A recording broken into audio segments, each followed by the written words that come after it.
Patna junction থেকে বুদ্ধ স্মৃতি পার্কের দূরত্ব মাত্র 400 মিটার। এই বুদ্ধ স্মৃতি পার্কে ঢুকতে গেলে লাগবে জনপ্রতি 50 টাকার টিকিট। এই 50 টাকার টিকিটের মধ্যে আপনারা পুরো পার্কটা ঘুরে দেখতে পারবেন এবং সব শেষে সন্ধ্যাবেলা আপনারা লাইটিং শো দেখতে পারবেন। অত্যন্ত সুন্দর মনোরম পরিবেশে ঘেরা এই বুদ্ধ স্মৃতি পার্ক। আর এই যে স্তূপটা দেখতে পাচ্ছেন, এই স্তূপের মধ্যে রয়েছে একটি ভগবান বুদ্ধের মূর্তি। সেই মূর্তির সামনে বসে চাইলে আপনারা প্রার্থনা করতে পারেন।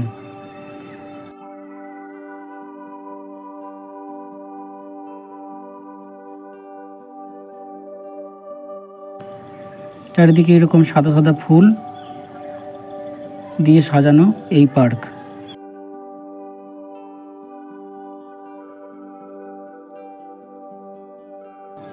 এই কালো পাথরের বুদ্ধের মূর্তিটা এখানে এই পার্কের মধ্যে সাজানো হয়েছে।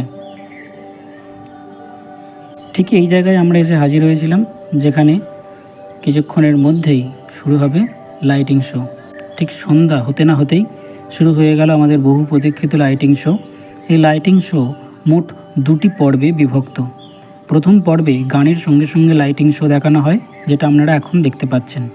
আর দ্বিতীয় পর্বে আপনারা দেখতে পারবেন সমগ্র বিহারের ইতিহাস একটি লাইটিং শোয়ের মাধ্যমে ফুটিয়ে তোলা হয়েছে।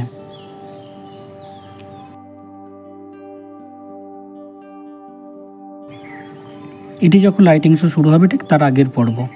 এইভাবে আমরা বৌদ্ধ স্মৃতি পার্কে অনেকখানি সময় কাটিয়ে বেরিয়ে আসি ঠিক সন্ধ্যা 7:30 নাগাদ। ধন্যবাদ, ভালো থাকবেন।